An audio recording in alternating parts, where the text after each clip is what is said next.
Good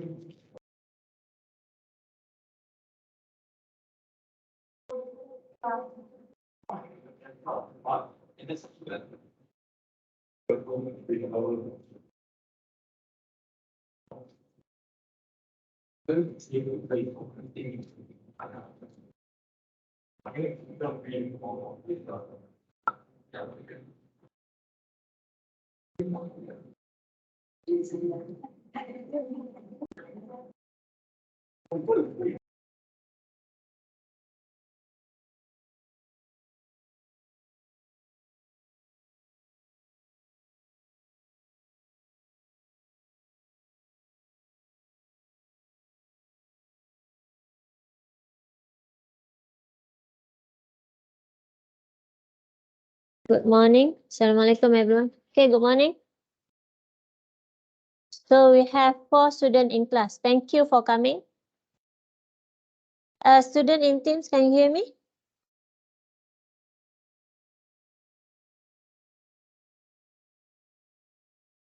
Yes, miss. Okay, great. Can you see the slide?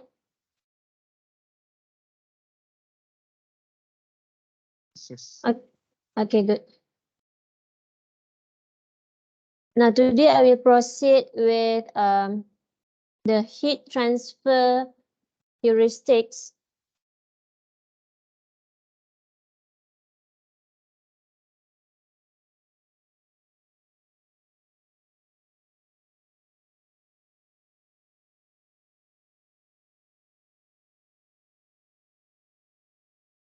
Before I start, is there any question from previous heuristic on the chemical distribution and separation?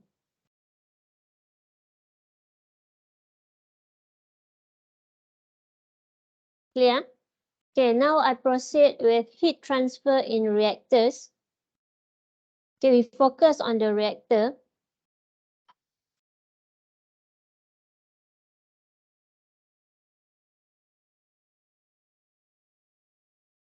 To remove a highly exothermic heat of reaction. Okay, this one when your reaction involve highly exothermic reaction. You can consider to use the excess of reactant. Excess of reactant, inert diluent. That means the inert that is diluting the reaction.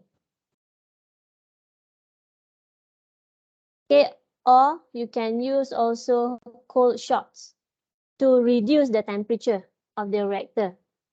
Okay, to control the temperature to a safer temperature. This affects the distribution of chemicals and should be inserted early in the process. Okay, so for highly exothermic, it should be incorporated before the process, before the unit op. Okay, here is the the diagram of how excess reactant works. Now here we have A and B is your reactant. A and B is your reactant. So once it goes to reactor, highly exothermic reaction occur.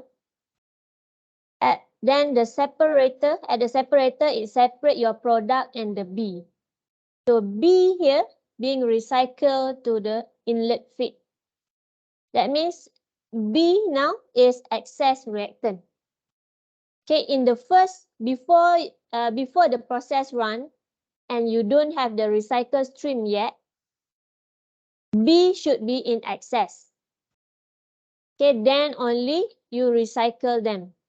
Once the reaction occurs, separate and recycle the B to the inlet feed so that you have excess of reactant. Okay, for an inert diluent, in your feed, you have inert feed, or perhaps you have inert in your reactants. Okay, impurities of reactants, you have inert. So once it goes into the reactor, reaction occur, move out from the reactor, okay, flow out from the reactor, separated, then the inert being recycled into the reactor. Inert. Inert diluent means it will dilute the process in order to control the exothermic reaction.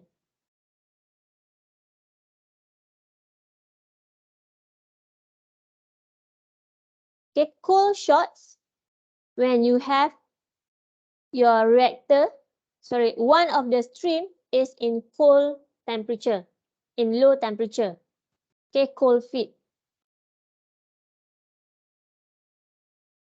So one cold feed, one normal feed, once it goes into the reactor, so the temperature of the reaction or temperature of the process can be controlled.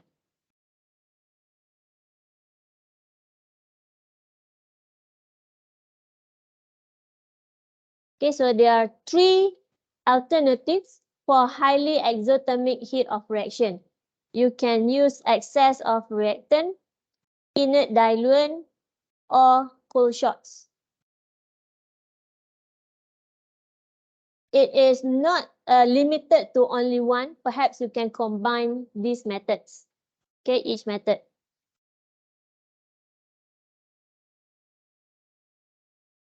Okay, any questions so far? Now, for less exothermic, second heuristic for heat transfer, less exothermic. What you can do, perhaps you can circulate the reactor fluid to an external cooler. You put cooler. Or you can also use a jacketed vessel or cooling coils on the reactor to reduce the temperature. And you can also consider the use of intercoolers between adiabatic reaction stage. Okay, so this one is for less exothermic.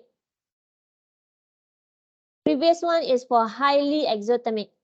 Okay, less exothermic can consider to circulate the reactor fluid to external cooler. Okay, here you put a cooler.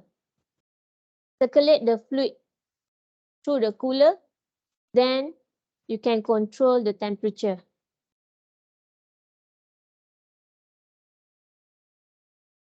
Okay, this diagram explains the divided stage. Okay, the reaction operation divided into several adiabatic stages with heat removed by heat exchangers placed between stage. So now you separate them into stages. So before it enters the next stage, you cool down first. Go to the second stage. Then let's say if the second stage, you still need to cool down the temperature, put another heat exchanger at the outlet. Okay. Okay, this one, if you need to reduce from high temperature to low temperature, if the temperature change is very big, so you need to do in series. You need to separate them into each stages because you cannot do just one shot of heat exchanger, one heat exchanger. Because why? You need a lot of energy to reduce that big gap of temperature.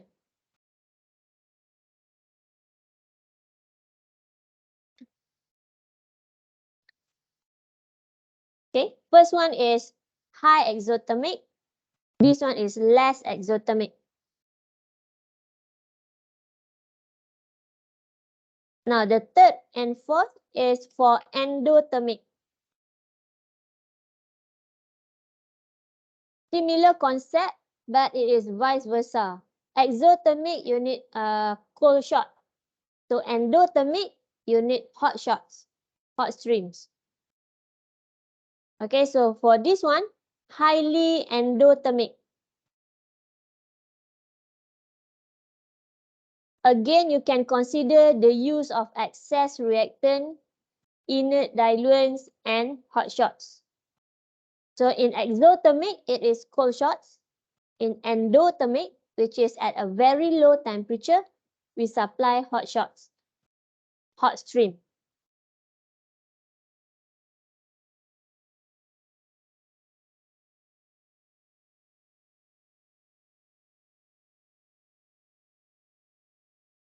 Okay, for less endothermic, circulate the fluid to an external heater. Just now it is cooler, now it's heater.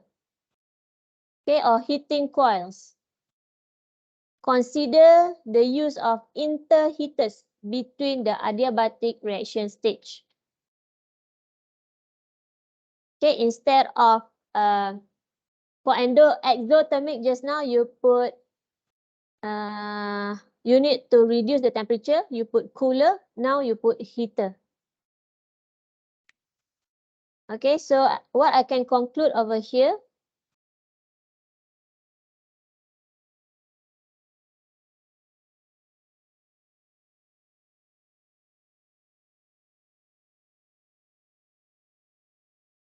for heat transfer,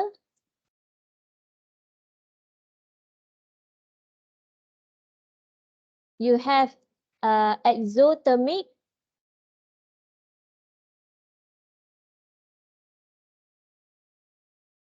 and endothermic.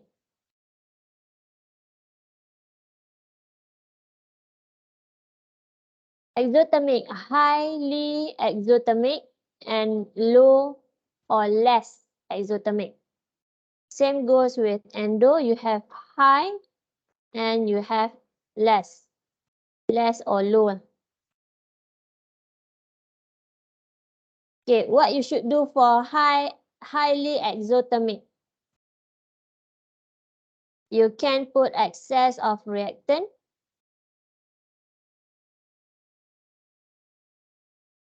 inert diluent,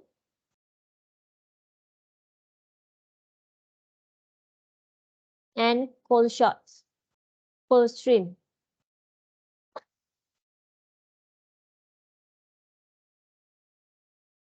Okay, for less exothermic,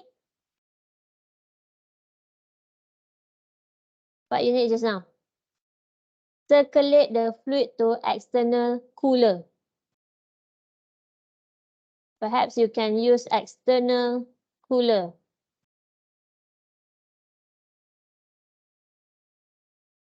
Cooling coil.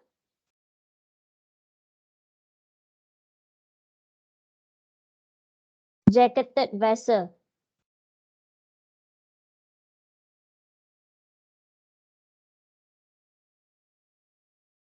And another one is the cooler between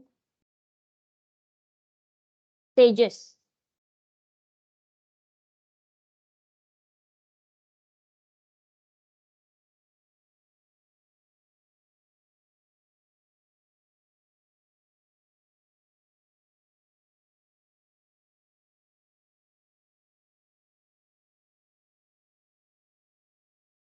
Okay, similar to endothermic, still used for highly endothermic, so you should consider the excess reactant,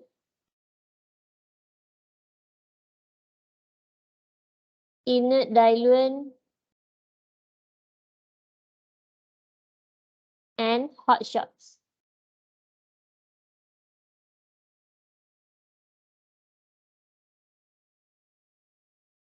For the less endothermic, external heater.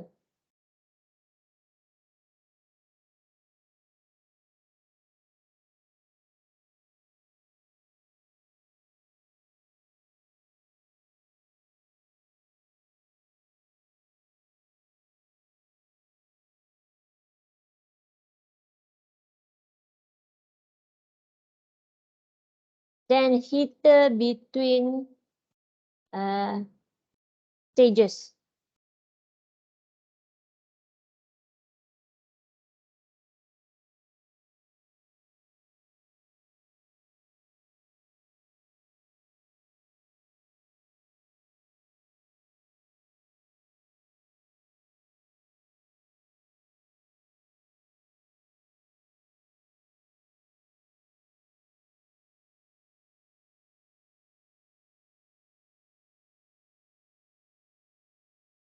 Okay, for the high case, both for only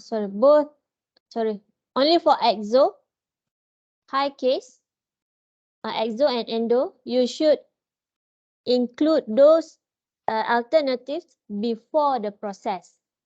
Okay, early in the process synthesis.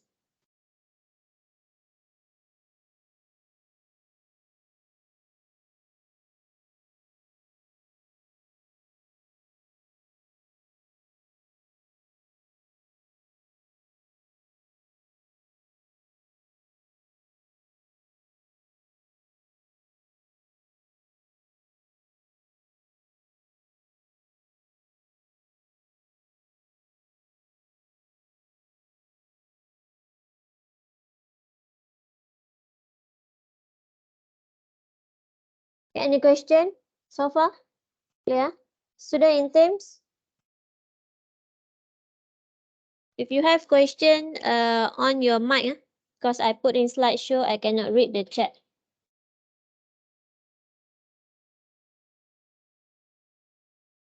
Miss, just one question. I'm a bit confused on, so for exothermic and endothermic, right? We are both using excess reactant and inert diluent. How would that work actually? I know for exothermic, you put excess reactant to absorb the heat. How about endothermic? How would excess reactant and inert diluent affect it? Okay, this one will heat up a bit the process. That means to increase the temperature. So you need to know what are the suitable inert that can provide some heat to the process. Oh, okay. So it depends on the type of inert, right? Yes, correct.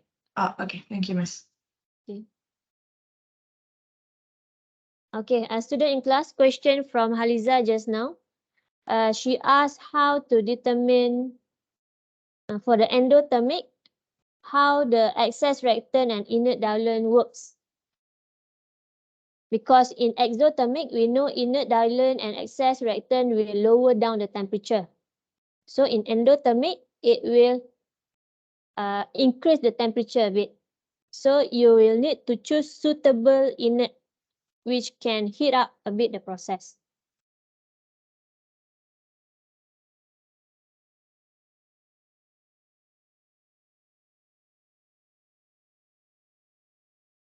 Okay, so that's all for the heat transfer. We have 4. Exothermic, endo, high, and low. Okay, now we move to pumping and compression. The last heuristic, pumping compression, where to increase the steam, to increase the pressure of a stream. Increase pressure, pump a liquid, rather than compress a gas. Okay, that is condense a vapor as long as refrigeration and compression is not needed.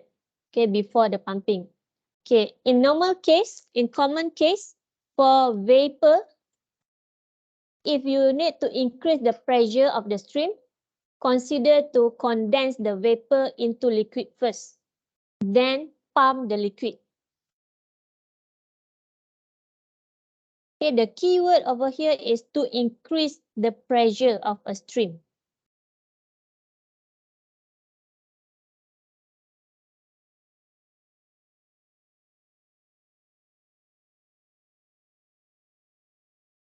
Because of the energy required, if let's say vapor, your stream is in vapor, then you want to increase the pressure of the stream. If you compress, it will involve higher energy compared if you use the pump in liquid form. Okay.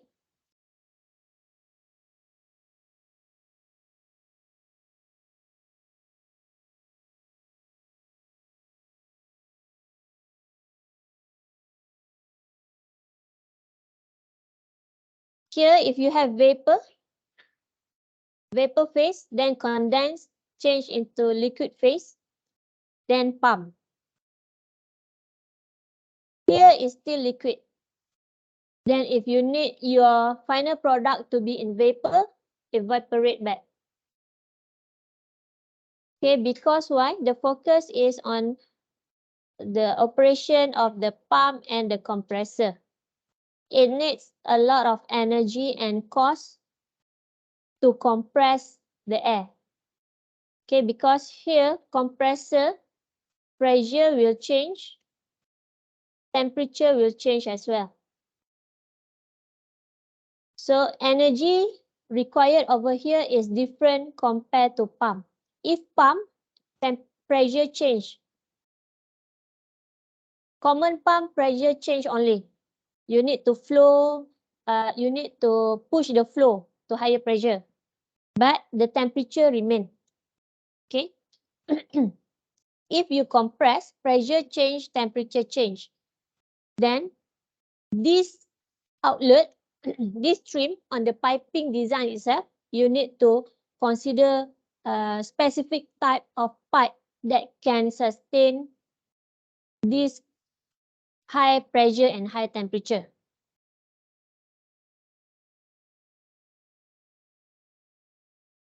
Okay. Get the idea why we need to use the pump instead of compressor.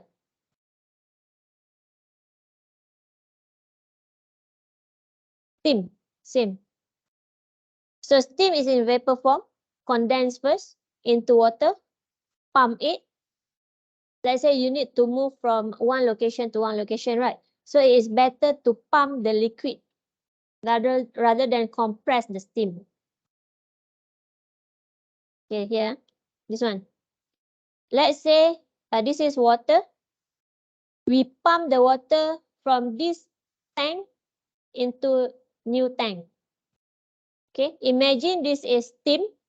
Let's say steam from here, you want to transfer to another unit op.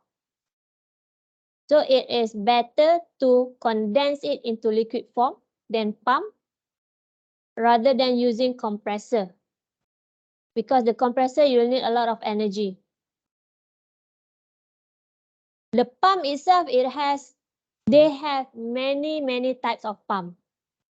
Okay, in industry, they have many. That's why they have specific supplier for pump. You have the centrifuge pump, vacuum pump, diaphragm pump, stages pump, multi-stages pump. Okay.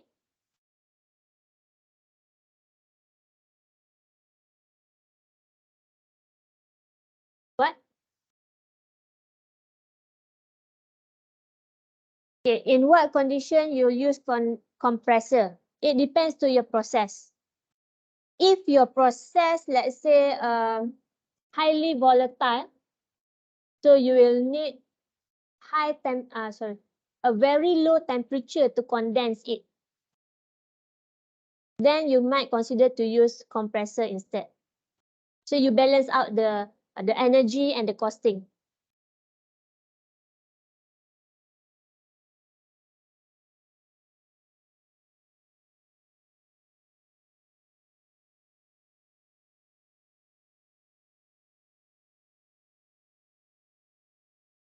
Okay, this one, this one should be compressor, not pump, compressor. So I add this slide just to show you how it works. Okay, the working principle of the pump and the compressor. So the compressor, it pulls in the air. Pulls in the air. This one is centrifugal force. It uses centrifugal force. Okay, so the air suck in the air, then it centrifuge inside. Air travels around the casing. Then the air passes a diffuser. It slows and increase in pressure. So here, pressure will be high. Temperature might change as well. Pressurized air is forced through the outlet. Okay, like your water heater, you use pump. If no pump, what will happen? Huh? no water or slow. The flow is very slow, right? So that's why we use the pump to push the flow rate. To push the flow rate. Okay, so when we push, then the pressure change. Okay, I want to share with you one video. One from a supplier website.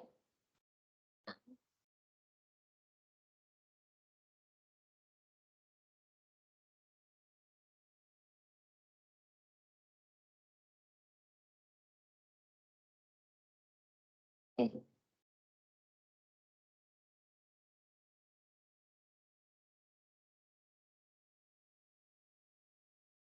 Here. This it shows how the air compressor works. Here they suck the air being sucked. Then the piston, when it goes down, it will open up this. When it pushes up, it will open this gate. So pressurized air being released.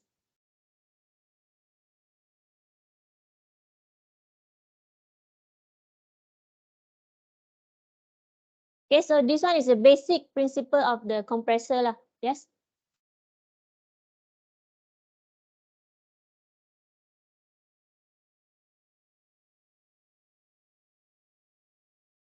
Yes. Yeah, it depends to the piston. If you check the properties of the compressor, they have power. So that power input will determine how fast the air will be sucked and be released. Yes.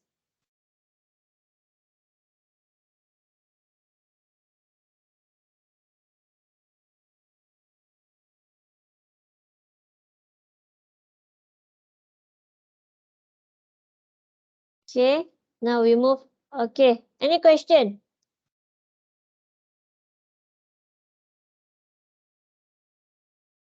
From the teams, any question?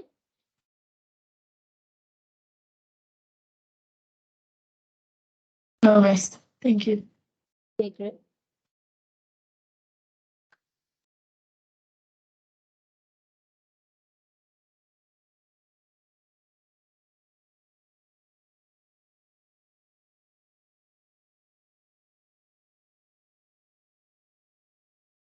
Okay, basically this is the mind map of the heuristic. You have 5 of it. Okay, 5. From the slide. Wait, I share the first slide.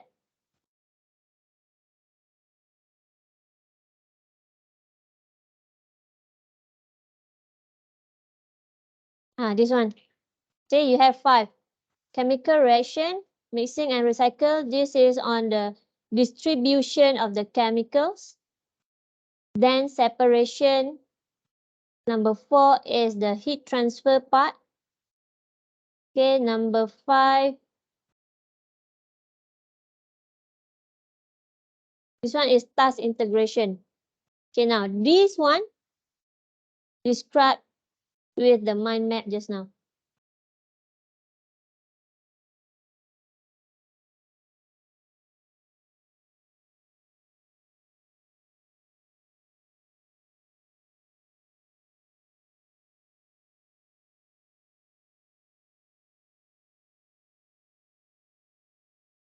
Okay, this is the first part.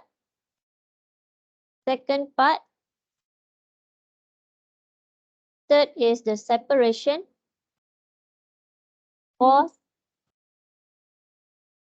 And fifth.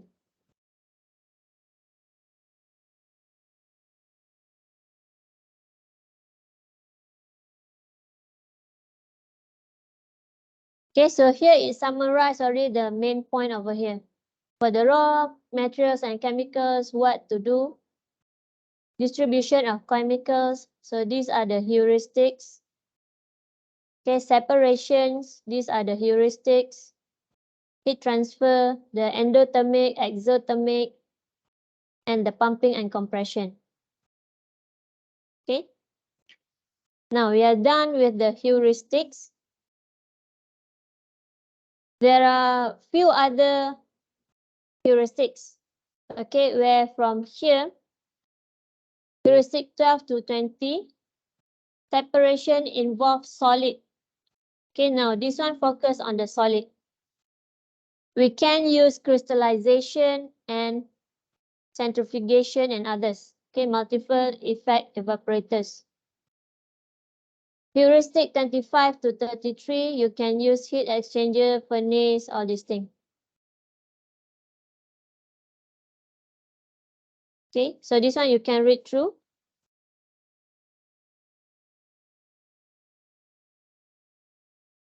There are many more, so you just pick up the few important things.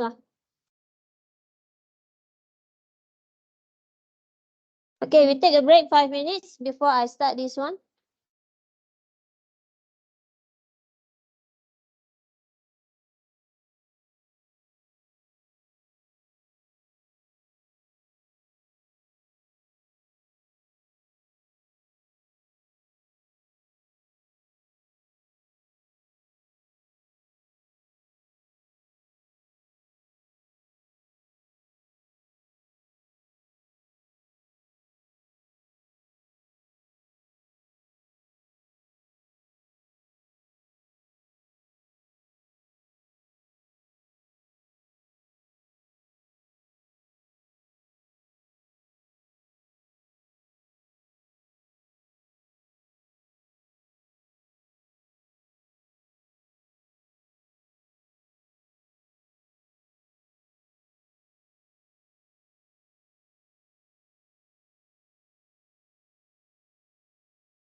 Okay, so we start on the steps in designing chemical process.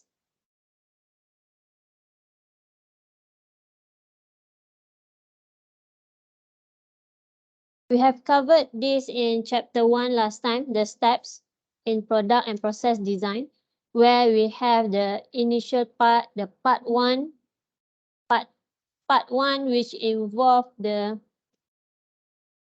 assess the problem, process creation and development of base case. Process creation, after you select few processes, then you choose the most feasible one, then develop the base case, the basic process, the basic process flow. Okay. Then after that, move to part 2 where you need to detail out the synthesis.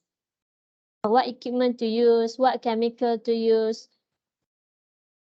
Okay, then the process controllability assessment. What instrumentation that you need to install? What do you need to control? Okay, for example, for reactor, did you require to control pressure, temperature?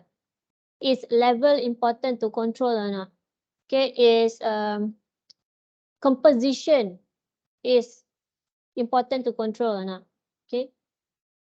Then come out with the detailed design, sizing, cost estimation, everything. After you had done part 1, 2, and 3, then only you can start up your plant. Okay. Now we go into detail each part. Process creation and development base case.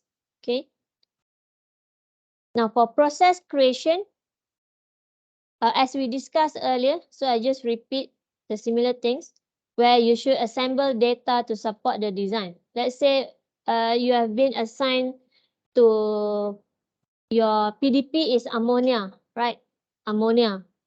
Then collect all data that is related to ammonia production. Huh?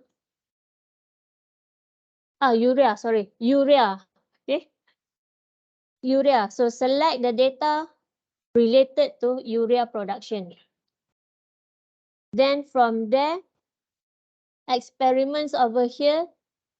That means here you need to choose the best process to produce urea. Okay. Then once you optimize the process. Okay, so sorry, this one is the process synthesis. The one that you need to select the best process. Then from there, come out with the synthesis tree. Okay, the design alternative. Similar to your FYP project as well. Let's say you need to, let's say for adsorption process. So what are the parameters need to identify, need to evaluate? There are many parameters. So modification of adsorbent, there are many processes to modify. So select which one is the best for you.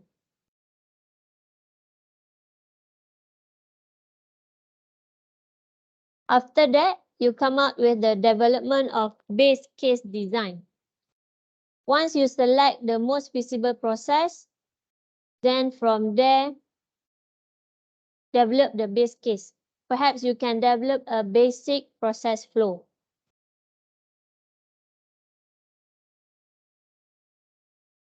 Okay, for example, over here, development, process creation and development of base case using VCM manufacturing. Okay, this one I skip few slides because those slides are repeating from chapter 1. Okay, so that's why I skip up to here.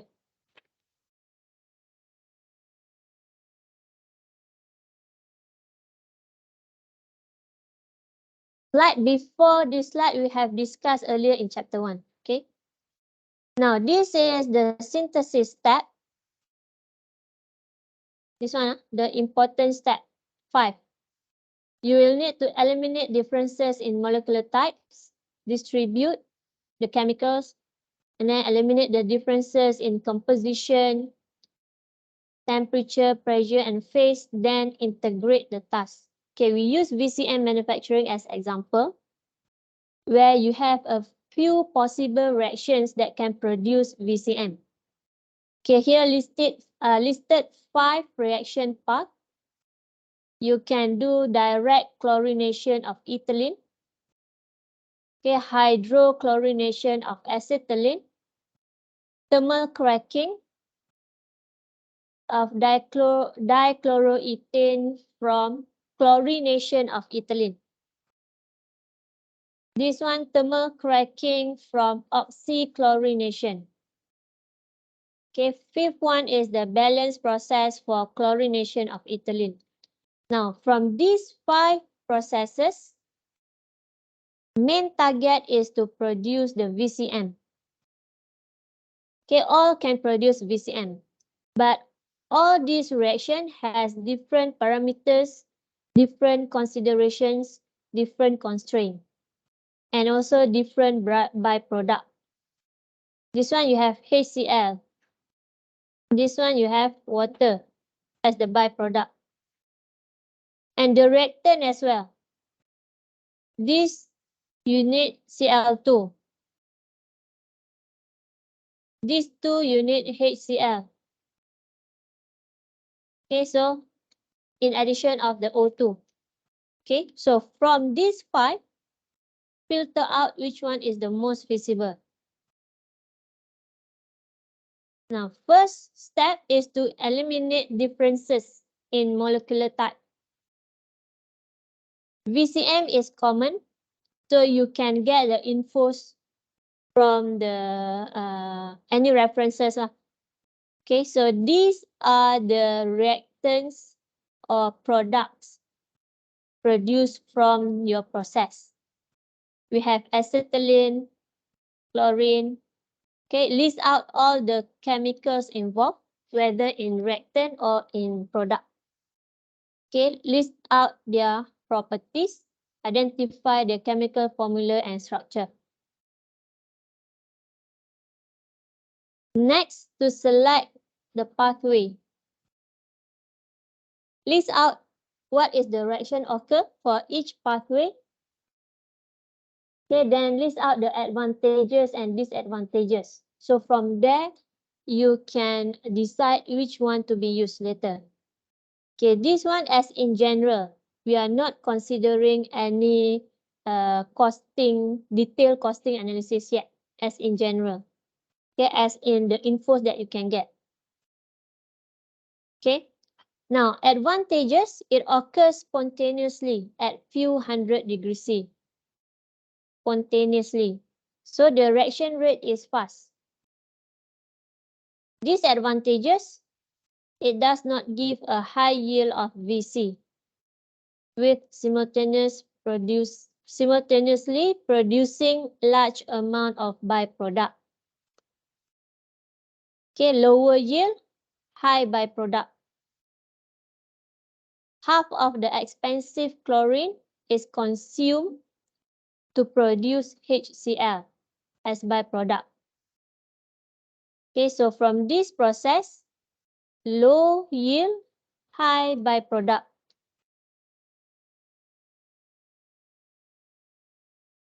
Next, consider the second process, which is the hydrochlorination of acetylene. Okay, the advantages, higher efficiency, higher yield of the acetylene to VC in the presence of this catalyst. Moderate reaction conditions. Okay, disadvantages, flammability limits.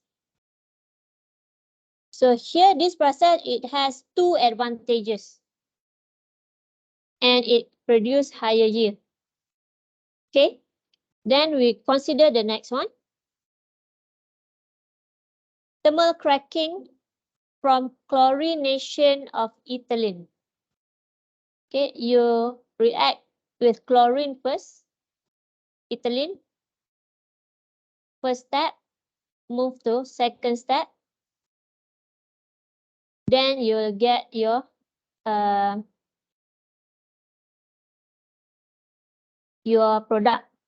Okay, now conversion of ethylene to 1,2-dichloroethene in exothermic reaction is 98% at this condition. Intermediate, spontaneously at 500 degrees C, conversion quite high. Okay, so here the conversion high and occurs at spontaneously 500 degrees C. First reaction, exothermic. The condition is not that high. You see temperature less than 90 degree, less than 100, and at atmospheric pressure only. Okay, so the next reaction at quite high temperature, but occurs spontaneously. Still, the conversion rate is high, more than 50%.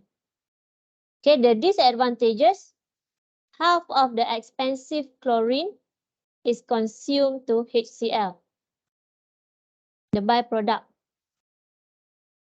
so which may not be sold easily. So here HCl is still high.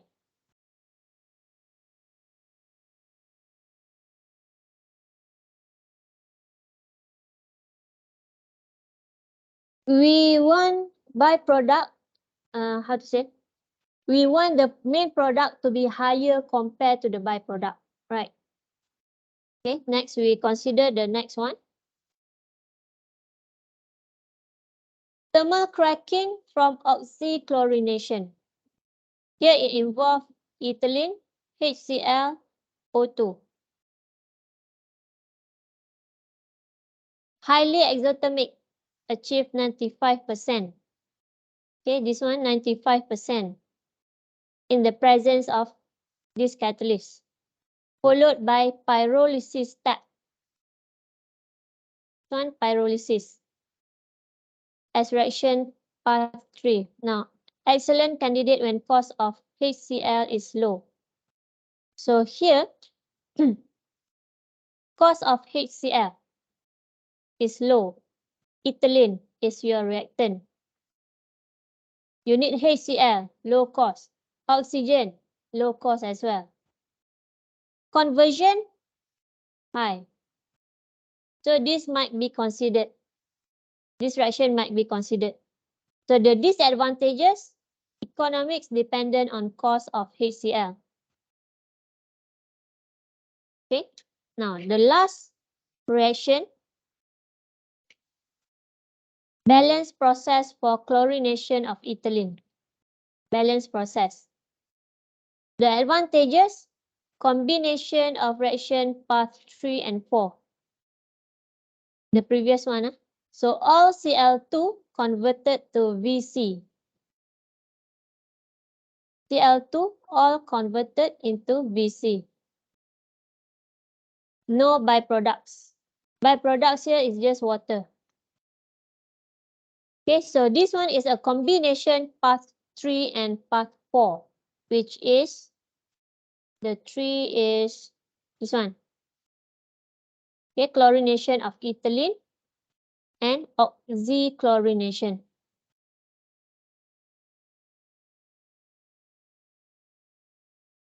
The thermal cracking method.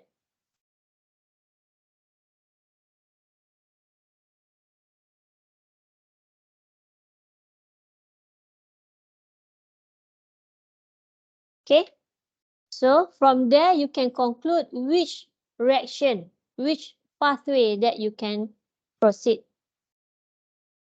Okay, here it concludes reaction path 1 is eliminated due to its low selectivity. Reaction 1. Okay, we go back to path 1. What it said just now. Low selectivity. Yes, as it mentioned, the efficiency is not that high. Byproduct is higher compared to the main product. So this one, eliminate.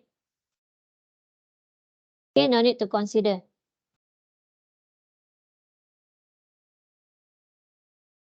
Then leaves 4 alternatives path. So those 4 perhaps might be feasible. Then you need to compare in terms of gross profit. Gross profit over here, we just compare on the reactant and the products. The price of the reactant and the products only, not considering all the equipment, utilities yet. Okay, so each chemical, list out each chemical, then the cost.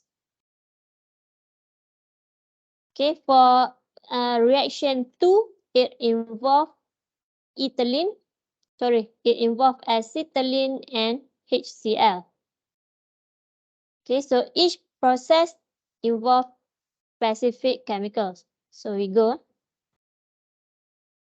Now, reaction path 3, which is this one.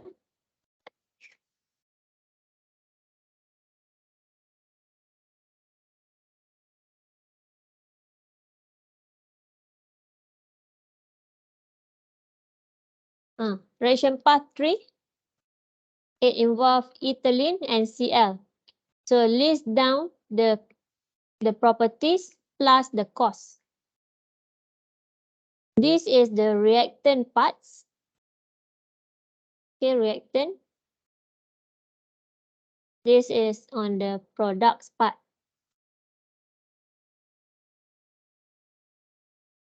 So product minus reactant.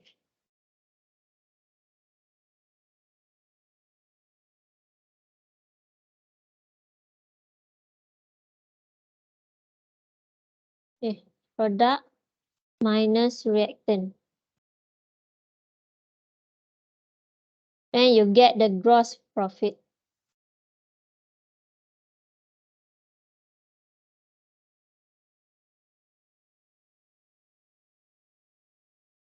Okay, this one path 3. This is the gross profit that you can get using basis as 1 pound mole lah, 1 pound. Okay. Now move to another pathway. Consider all those pathways. Okay, the gross profit.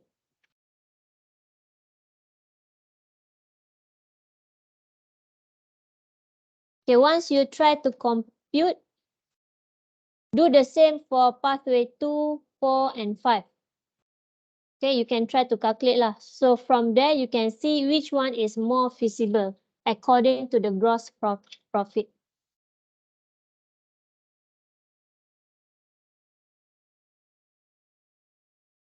Okay, once the calculation done, path 2, you'll see there is negative. So don't bother to proceed with this pathway. You will lose. Okay, so 3, 4, 5, you have some profit. Choose the most profit. So pathway 3 looks like okay, the most profit.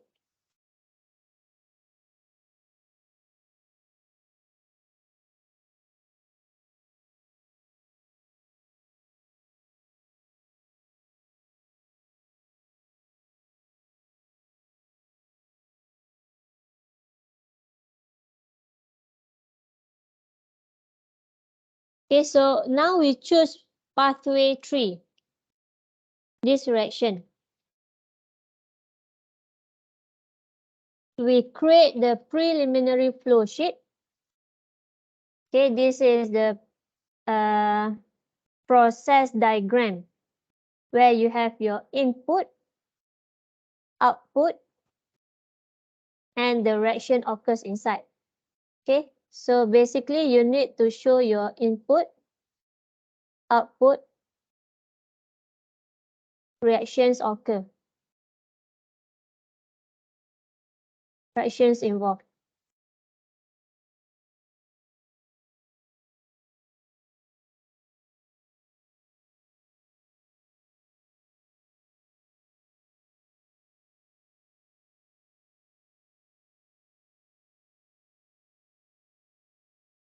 So if the question asks you to illustrate the process diagram, it should look like this, not the process flow diagram.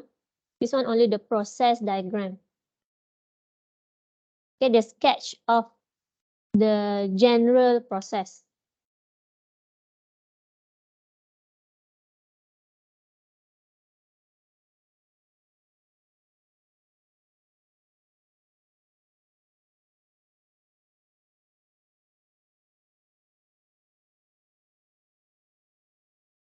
Okay, so from here you are clear what to proceed. Next step involve the distributing the chemicals by matching sources and sinks.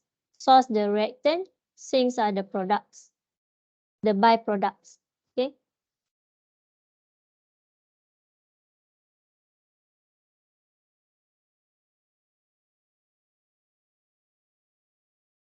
Next step is to distribute the chemicals.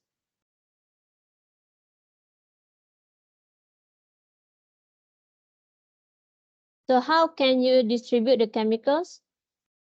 Again, identify your input and output. Okay, is there any additional chemicals or catalysts required? A conversion of 100% of raw material is assumed. Okay, for first calculation. Then from here, you can see 60% of this one is converted to VCM with a byproduct of HCl.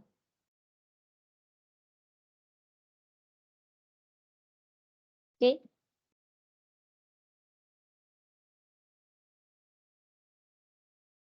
Distribute the chemicals here means you need to identify how much is your reactant, how much is your input. Okay, whether you need to mix them before or split stream, it depends on how you distribute the reactant into the process and how the product output. Okay, amount of the product output.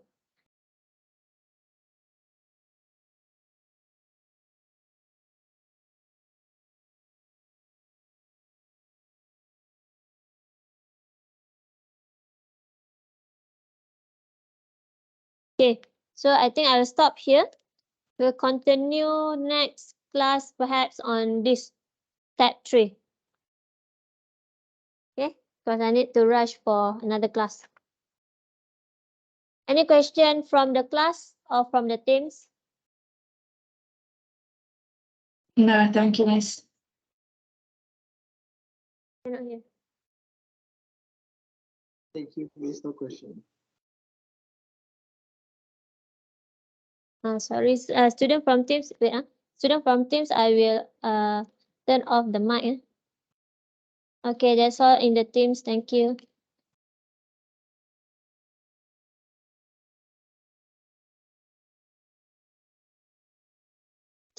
Thank you, Miss. Good, Miss.